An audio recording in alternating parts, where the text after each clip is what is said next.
సాయిబాబా ఆలయాలు లవ్ జిహాదులకి పురుషుడని నిరూపిస్తాయి. ఇంతకంటే ఘోరమైన అవమానం, ఇంతకంటే దరిద్రమైన రాత, అంత చిన్న పనికి అంత పెద్ద మొత్తం ఇచ్చారు బాబా గారంటే అక్కడ ఏం జరిగింది అని. అంటే ఈ ముస్లింలందరూ కూడా పూర్వజన్మలో హిందుత్వాన్ని ద్వేషించారు కాబట్టి ఇప్పుడు ముస్లింలుగా పుట్టి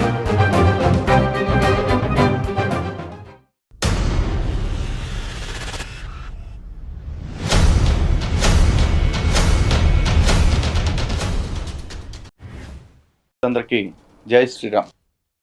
సాయిబాబా ఆలయాలు లవ్ జిహాదులకి లేదా లవ్ జిహాద్కి బలవుతున్న ఆడవాళ్ళకి ఇస్లాం పట్ల సానుభూతి కలగటానికి కారణాలు అవుతున్నాయి అని గతంలో స్టేట్మెంట్ ఇస్తే దాని ఆధారంగా కేసులు పెట్టారు.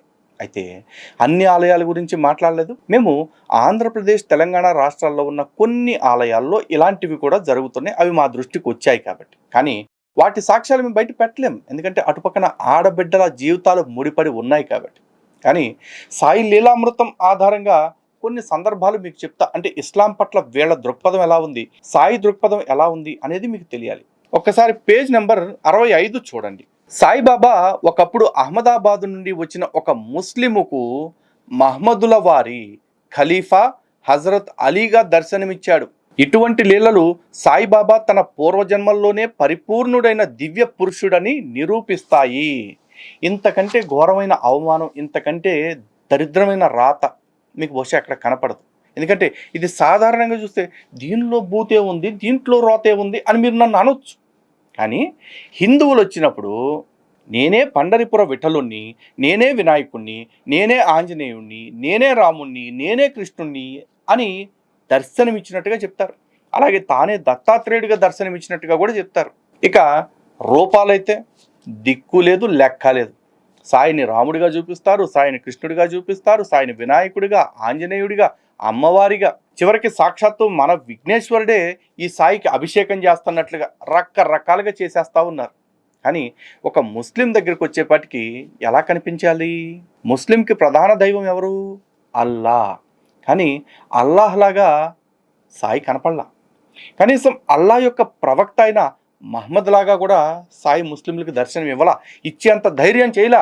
ఎందుకంటే గుస్తాకి నబీకో ఏక్ హీ సజా సర్తాన్ సే జుదా అంటే ఏక కోసవతల పడేస్తారు ప్రవక్తను అవమానిస్తే. అందుకని కనీసం ప్రవక్త రూపంలో కూడా దర్శనం ఇవ్వాలా. మరి ఎలా దర్శనమిచ్చాడు? ప్రవక్త యొక్క ఖలీఫా అయిన అలీలాగా దర్శనమిచ్చాడు. ఎందుకు అంటే సాయి స్థాయి అంతే. వాళ్ళు చాలా క్లారిటీగా ఉన్నారు. అల్లాకి భాగస్వామ్యం కల్పించినా, లేకపోతే అల్లా శక్తితో సమానంగా ఇంకెవరికైనా శక్తిని ఆపాదిస్తూ మాట్లాడినా దాన్ని షిర్క్ అంటారు, అంటే ద్రోహం. అలా చేసేవాడిని ముష్రిక్కు అంటారు. అంటే సాయిని ఆ విధంగా ఎవరన్నా దర్శనం చేసుకుంటే వాళ్ళందరూ ముష్రిక్కులే. కాబట్టి ఏ ముస్లింని కూడా ముష్రిక్ లాగా మార్చే ప్రయత్నం చేయకుండా హజరత్ అలీ లాగా సాయిబాబా దర్శనం ఇచ్చాడు. ఇది ఒక్కటే కాదు, కావాలంటే సాయి సచ్చరిత్రలో ఎలాంటి ఘట్టం అద్భుతంగా ఉంటుంది అది కూడా చెప్తాను మీకు. సాయి సచ్చరిత్ర 11వ అధ్యాయంలో కళ్యాణ్కి చెందిన సిద్దిక్ ఫాల్కే అనే ఒక హాజీ, అంటే హజ్ యాత్రలు పూర్తి చేసుకున్న వ్యక్తి సాయి దర్శనం కోసం వచ్చి సాయి కోసం 9 నెలలు వెయిట్ చేస్తే దర్శనం ఇవ్వకపోగా 9 నెలల తర్వాత తనకేం చెప్పాడు అంటే బండ బూతులు తిట్టాడు. అనేక పరీక్షలు పెట్టిన తర్వాత కూడా ఏమని, ఇదేనా నీవు ఖురాన్లో చదివింది? మక్కా యాత్రలు చేసి కూడా నీవు అహంకారాన్ని పెంచుకుంటున్నావు, అయినా నువ్వు నన్ను గుర్తించలేకున్నావు. ఈ ప్రకారంగా బాబా హాజీని అవమానించారు. అంటే ఇక్కడ బాబా ఇంటెన్షన్ ఏంటి అనేది గత వీడియోలో ఆల్రెడీ చెప్పాను. అరే నాయన, నువ్వు చక్కగా ఖురాన్ చదువుకున్నావు, హజ్ యాత్రలు చేసి వచ్చావు, ఏళ్ళంటే చుట్టుపక్కల హిందువులు ఎట్టగొట్ట నమ్మిత్తనాలు నన్ను నమ్ముతున్నారు, ఏదో సాగిపోతుంది, నీకేం కర్మరా? అల్లాని నమ్ముకున్నావు, మక్కా మదీనాలో యాత్రలు చేసావు, ఖురాన్ చదివావు, నువ్వు వచ్చి నాలాంటి పూజ చేయటమేంటే? ఇలా చేస్తే నువ్వు కాఫిర్వో ముష్రిక్వో అయిపోతావు, నీకు తెలియట్లేదా ఈ విషయం అని ఆ హాజీ సిద్దిక్ ఫాల్కేని తిట్టి పంపించాడు బాబా. ఇక్కడ ఒక ముస్లింకి అలా దర్శనం ఇచ్చాడు. ఇక ఆ కొనసాగింపు కథలో చూడండి, లవ్ జిహాద్ ఎలా ఉంటుందో మీకు తెలుస్తుంది. ఆయన ఈ జన్మలో గోపాలరావు దేశ్ముఖ్ ఉరఫ్ వెంకూసా కృప వల్ల పూర్ణుడైనట్లు తెలిపే కథ వాస్తవం కాజాలదు. అంటే వెంకూస అనేవాడు ఈయనకి గురువు అని చెప్పే ప్రచారం ఏదైతే ఉందో అదేదో నిమిత్త మాత్రంగా చెప్తున్నారు తప్ప సాయికి సొంత నాలెడ్జ్ సొంత జ్ఞానం ఎక్కువైపోయిందంట. ఇది నేను చెప్తున్నా.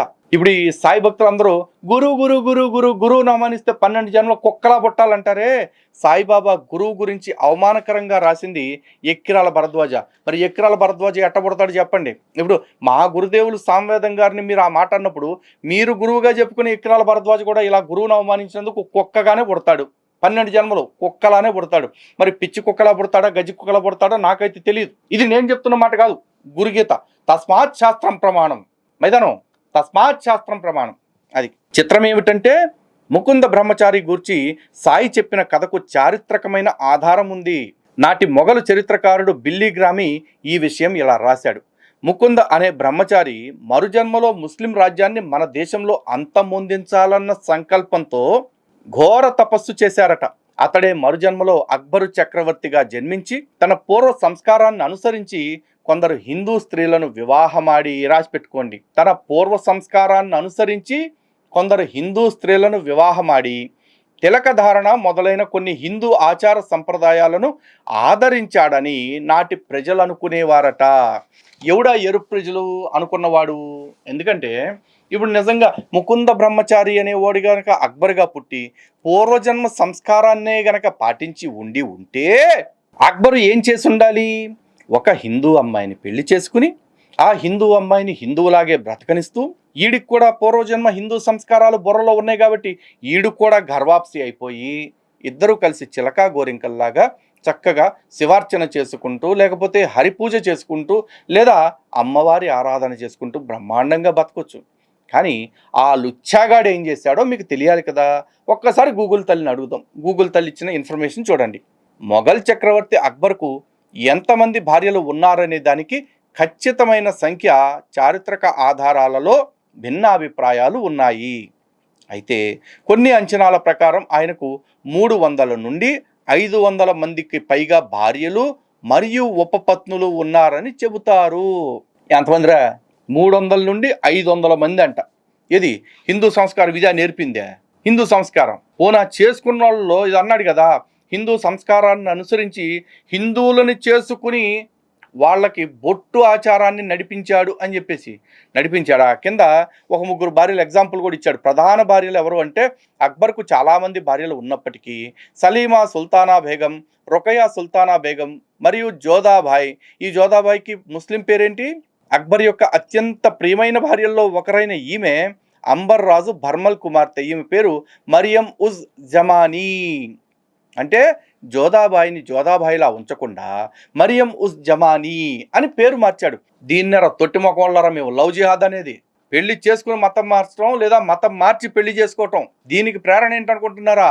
ఖురాన్లోనే సూర 2 ఆయత 221. ఒక అవిశ్వాసురాలైన స్త్రీ నీకు ఎంతగా నచ్చినప్పటికీ ఆమె కంటే విశ్వాసురాలైన బానిస స్త్రీ ఎంతో మేలు. అవిశ్వాసులు నమ్మి విశ్వాసులుగా మారనంత వరకు వారిని వివాహ బంధంలోకి తీసుకోవద్దు అని వాళ్ళ మత గ్రంథం చెప్తుంది. వాళ్ళు అలా ఉండటం వాళ్ళకి కరెక్టే. కానీ ఇలా చేయటం, దీన్ని ఏదో త్యాగంలాగా, దీన్ని ఏదో ధర్మరక్షణలాగా ప్రచారం చేయటం ఈ ఎక్రాలోడికే చెల్లింది. ఎట్లాంటి దిక్కుమాల రాతలు రాస్తే దీన్ని లవ్ జిహాద్ కాక మేమేమనాలి? హిందూ బంధువులందరూ మీరు దయచేసి మీ ఒపీనియన్స్ని కామెంట్లో తెలియజేయండి. ఇలా పెళ్లి చేసుకునే మతం మార్చడానికి లేకపోతే పేర్లు మార్చడానికి లవ్ జిహాద్ అని కాకుండా ఇంకేం పేరు పెట్టాలి? వీళ్ళందరూ చెప్తున్నారు కదా హిందూ ముస్లిం ఐక్యత కోసం వచ్చారు బాబా గారు అని చెప్పేసి. మరి బాబా గారు ఇట్లా మతం మార్పిడి చేపించడం కాక ఏం చేశాడు? పోని బాబా గారు సెక్యులరే అనుకుందాం. సెక్యులర్ బాబా గారే ఒకసారి ఆయన దగ్గరికి ముస్లింలు వస్తే ఏం చేశారో చూడండి. 83వ నెంబర్ పేజీలో ఒకసారి ముస్లిం స్త్రీలిద్దరు బురకాలు ధరించి దర్శనానికి వచ్చారు. నానా లేచి బయటకు వెళ్ళబోతే బాబా నీవిక్కడే ఉండు, వాళ్ళు రాదలుచుకుంటే వస్తారు అన్నారు. ఎందుకు? నానాకి తన మీద తనకి మంచి నమ్మకం, నిగ్రహం మీద. అందుకే లేచి బయటికి వెళ్ళిపోదాం అనుకుంటే బాబా గారు ఏంగా నువ్వు ఉండే అన్నారంట.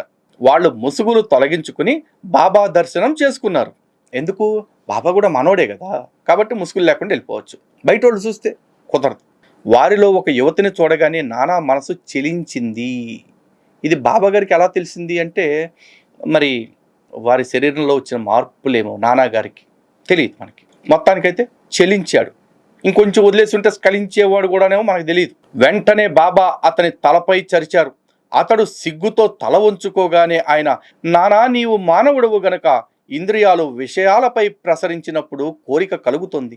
కానీ అందమైన దేవాలయాలు ఎన్ని లేవు.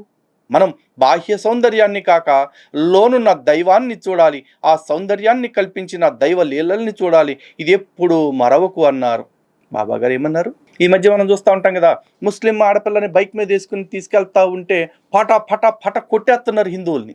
వేసుకుని తీసుకెళ్ళటం అంటే వేసుకోవటం కాదు, అంటే లిఫ్ట్ కోసం వెనకేసుకుని తీసుకెళ్తా ఉంటే ఎగబడి కొట్టేస్తూ ఉన్నారు. ఎందుకు? వాళ్ళ మతం ఆడవాళ్ళని మన మతం వాళ్ళు చూడకూడదని చెప్పేసి. మరి బాబా గారికి కూడా సర్రన గాలింది. అక్బర్ గారు పాపం 500 మందిని చేసుకుంటే అందులో ఒక 50 మంది హిందువులు చేసుకుని మతం మారితే కూడా అది లౌకికవాదంగా చూపించే ప్రయత్నం చేశారు కదా. మరి ఈ వాదాన్ని ఎలా చూపిస్తారు?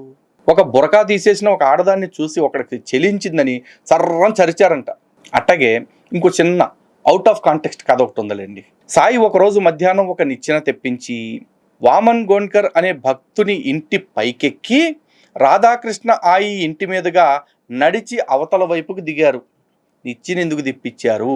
ఈ ఇంటి నుంచి ఆ ఇంటికి, అంటే మెట్ల దారో లేకపోతే ఇంకో దారో కాకుండా అడ్డదారిన దొడ్డిదారిన బాబా గారు ఎందుకు వెళ్ళి అటు దిగారు? ఇది నన్ను అడగొద్దు.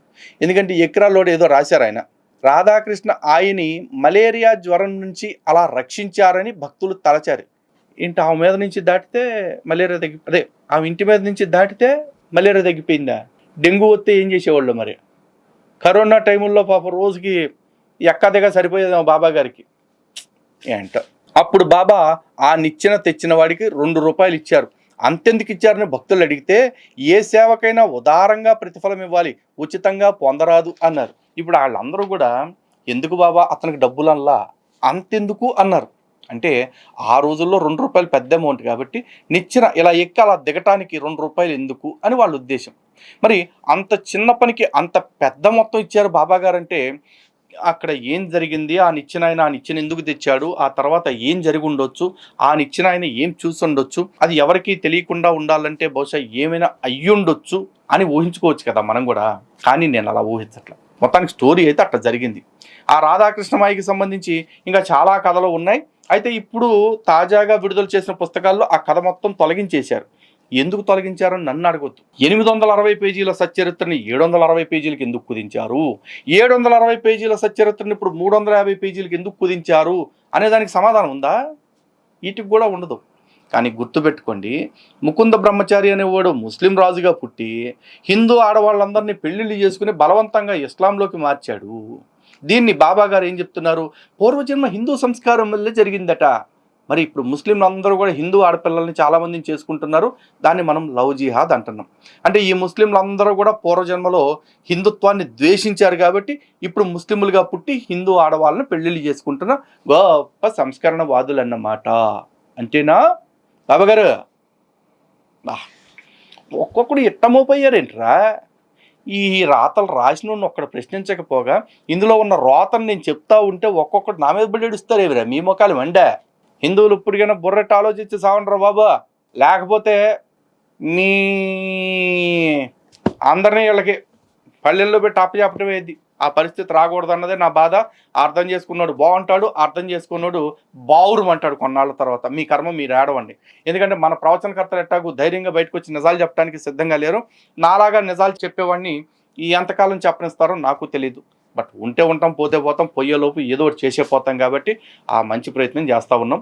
అవకాశం ఉన్నోళ్ళు సహకరించండి. అంతేనా? జై శ్రీరామ్. భారత్ మాతకి జై.